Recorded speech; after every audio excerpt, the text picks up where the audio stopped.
Hello, everyone. Welcome to this session on the circular economy for tourism.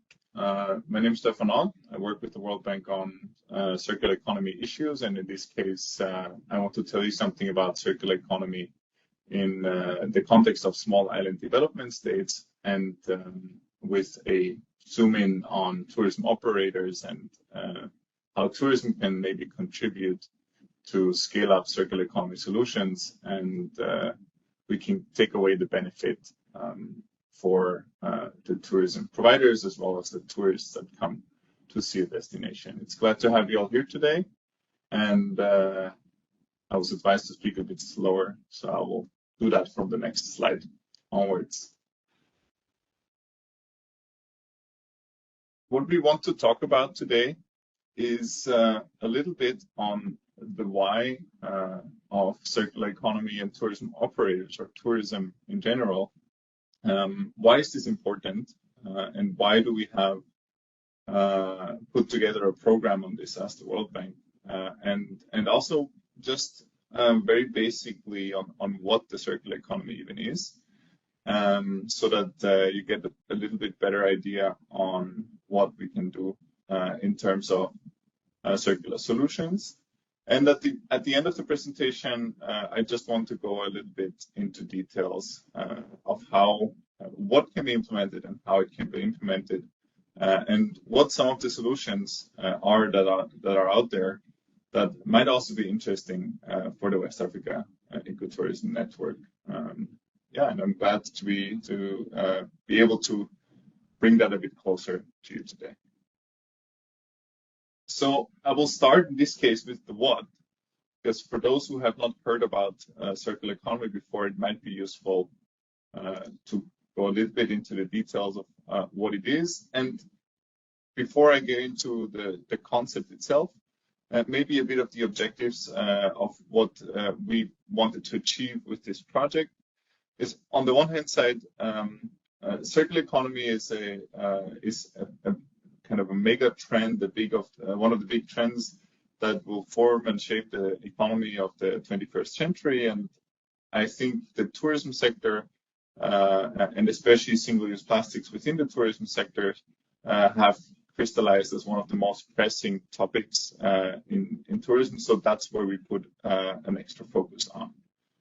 And to understand challenges and opportunities, we have done quantitative assessment of waste, water, energy, and general resource consumption in the tourism, but also in a small island development context. This was the core of this study, to look deeper into small island, the specific challenges and opportunities that small island development states face, who are often very much dependent on tourism. So everything is really concentrated there, and this is why we have put a closer look on small island development states. And you will see that this goes throughout the presentation now as a focus area. I will also briefly talk about the shortlisting that we've done, but more importantly, this is part of the dissemination of the project. So we want you to see some of the ideas that have come up during the project.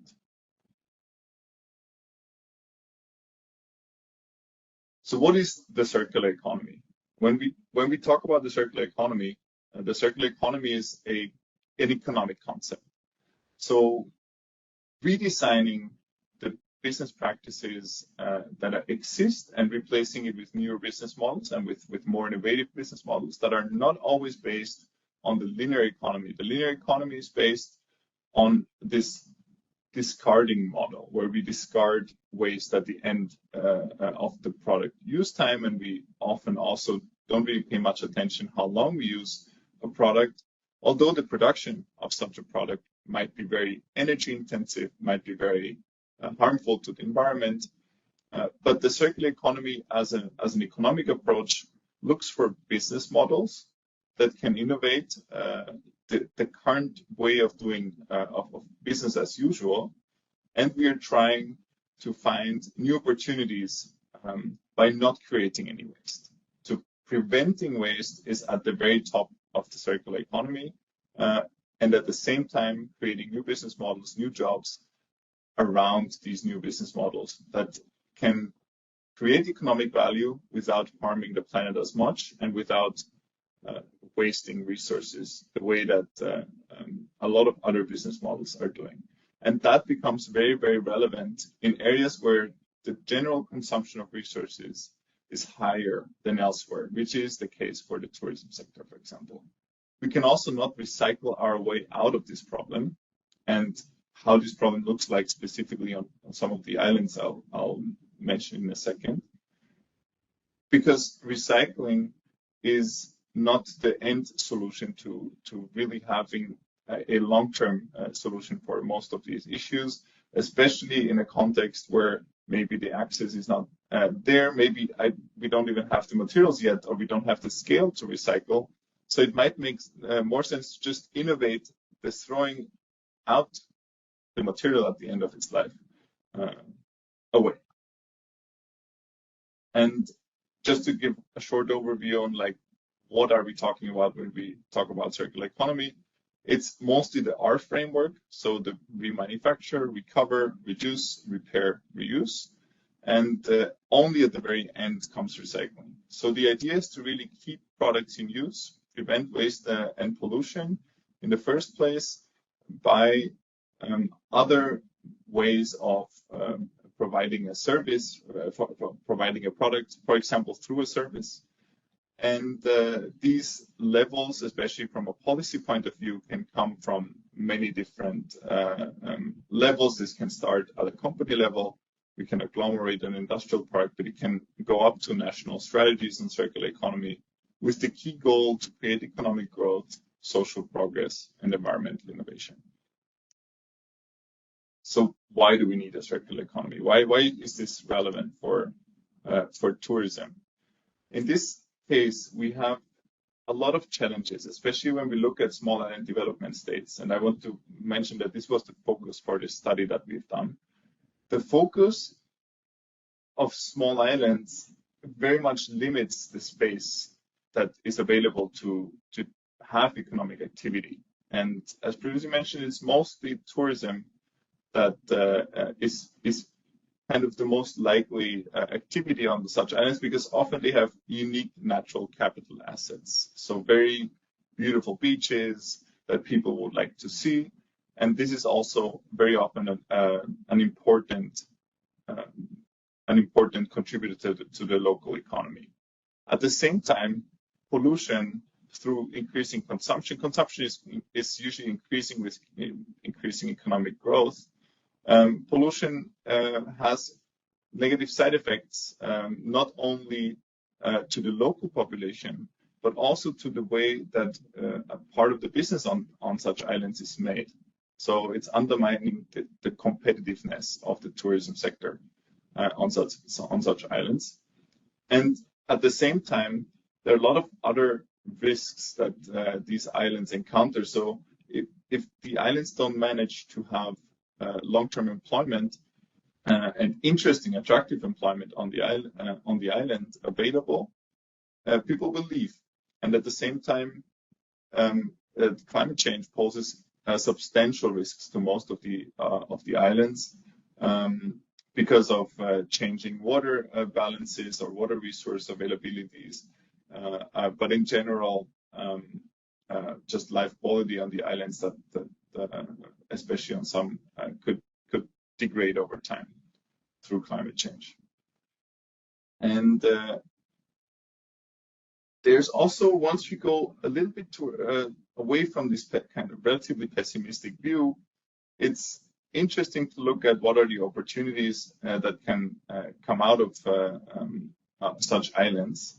Because what is very interesting about islands is they're very concentrated in one space with not a lot of flexibility in terms of what can be done. So one of the most rational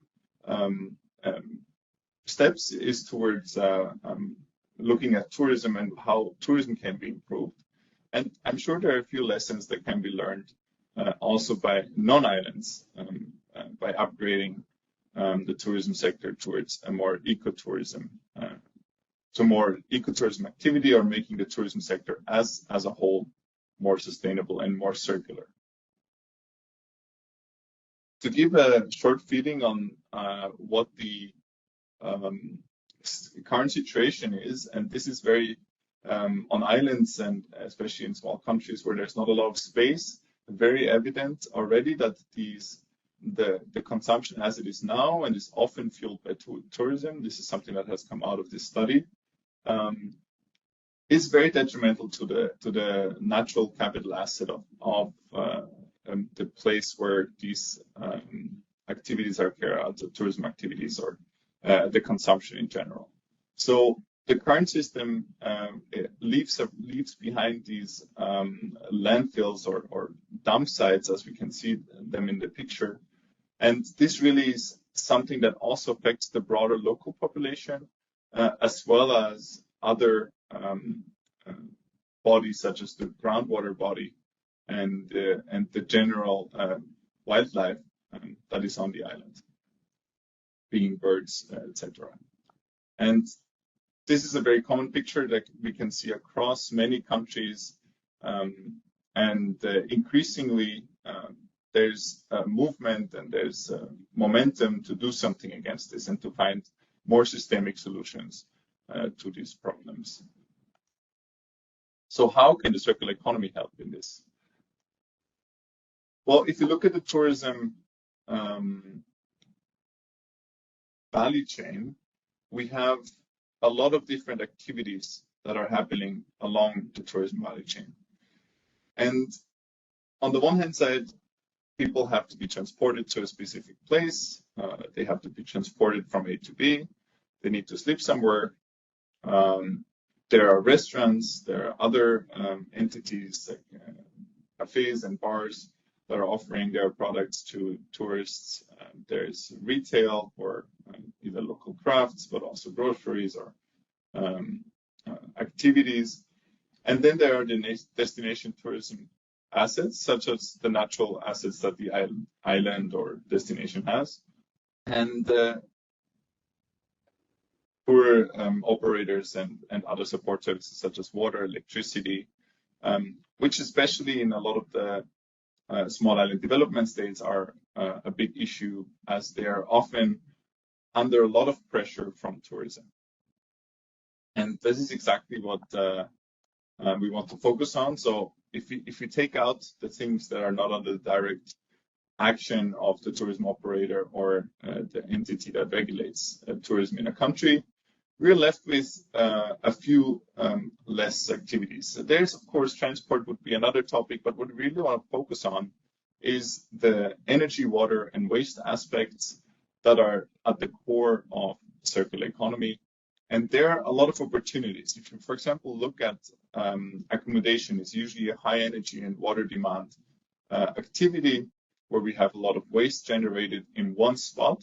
There's a potential to maybe do something, separate at source, but also trying to just improve the practices as they are today. They're good practices internationally that could be looked at. And this is what this study actually did. And the same applies for food and beverage service provision. So, for example, when we talk about plastic alternatives, what are the alternatives? And we will look into this a little bit more into detail also in a moment. But in general, these are the intervention points where we can get together and really think about what are the leverage that we need, what are the incentives that we need to change not only behavior of the tourists themselves for them to support such systems, but what can we provide as tourism operators or as a tourism authority in these different activities in order to foster not only more sustainable businesses, but also a general more sustainable destination as a whole. And the main outcomes of this study is that we have defined the priority intervention areas, or intervention areas in general, where the private sector can get active and the public sector can get active. On the private sector side, The hard investments, if you look at basically what can be solved with financial investments, it's mostly the retrofitting of existing tourism establishments. So thinking about how can we integrate renewable energy into tourism entities, how can we look at water efficiency or generally energy efficiency measures as well. Is there an opportunity for increased water management if the municipality does not fulfill this, and it could be detrimental to the local tourists that are, for example, at the in a specific hotel, so that the water quality overall gets increased. And how can we substitute or replace harmful plastics that we see in our seas every day, basically?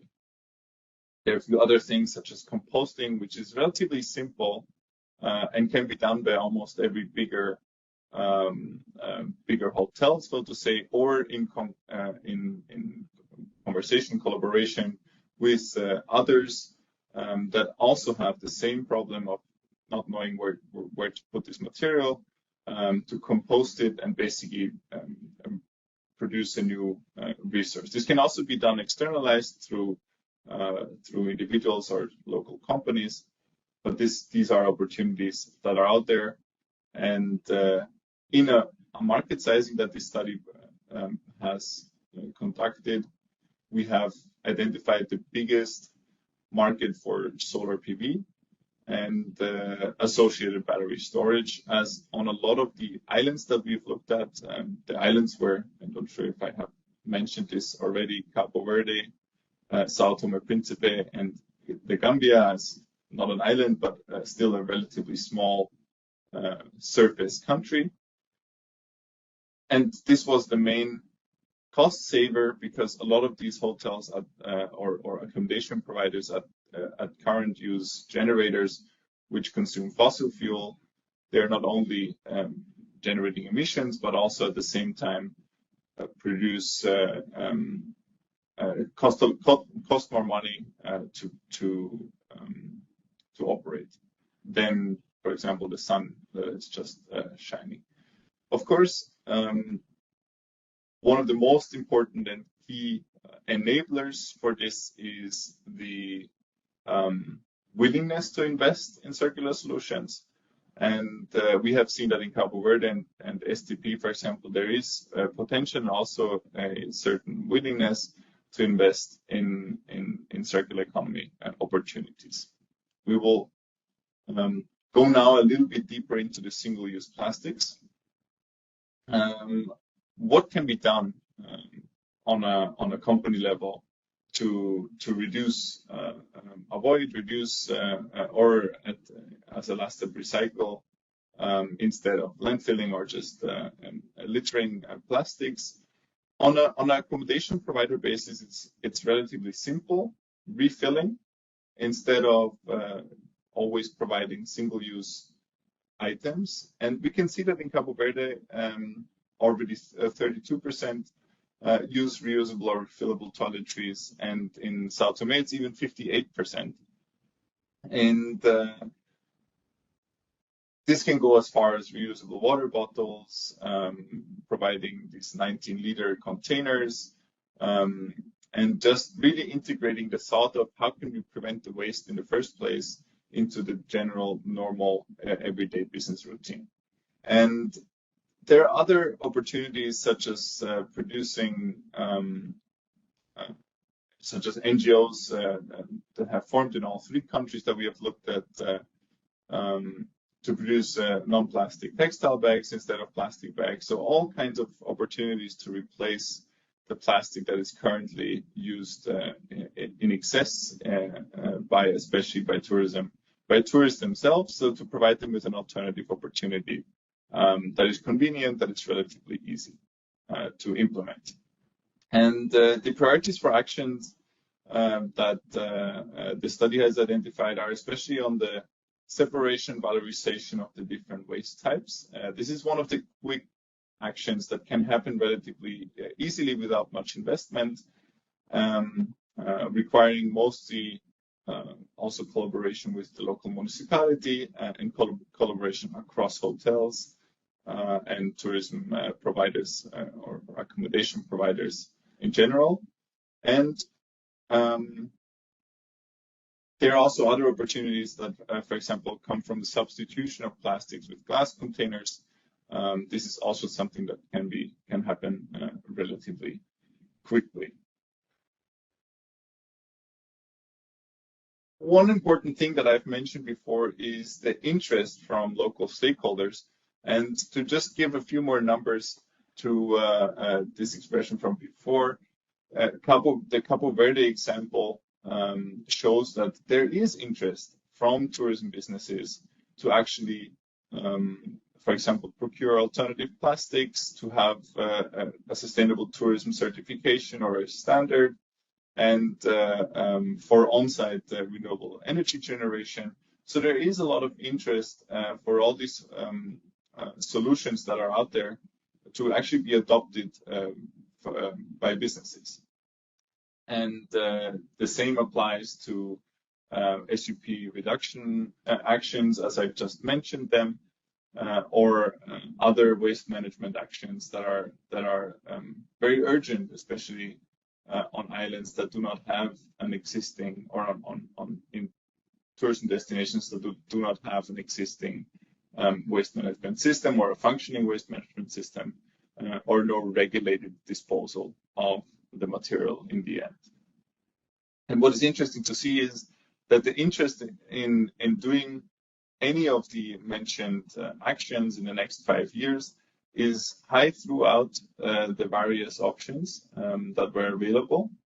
And this is a very important point to actually start moving things, because this, if the private sector is interested, that means also that governments need to provide the necessary enabling environment for such opportunities to be realized. And I think this is already the next and last point, or close to last point that are important to mention, is the collaboration between the public and private entities are very, very important.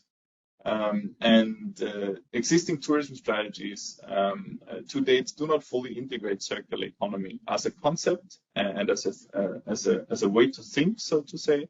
And this is something that the public sector can do to support such initiatives. And there are also sustainability standards for tourism that can be developed, and they're already found, for example, in Cabo Verde and planned in the Gambia and São Tomé and Príncipe, to really create a common understanding of what do we mean with making tourism more circular and with making tourism greener, and have a general idea and a framework to measure progress towards we can measure progress against. There is also opportunity for destination-led regenerative tourism model, and the regenerative aspect is very important, because the benefits of a regenerative tourism aspect are mainly based on the connection between maintaining or conserving a natural asset, while at the same time having some kind of revenue from tourism that can, so to say, cross-finance the conservation of the asset, and through that also protect it, because through that livelihoods are protected, and the idea is to really have a long-term partnership with nature in this case, to have existing or keep tourism a relevant and sustainable model for economic revenue. One more slide that is looks a little bit complicated, is relatively easy to understand. When governments and when private operators look for opportunities, this could be of help for them to actually have a little bit of an orientation of where to go.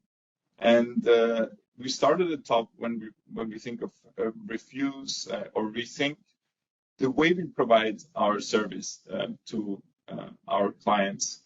I think the most important thing when it comes to this is that the way we think influences the way we act in our operations, daily operations, and that can change a lot in the behavior and the education of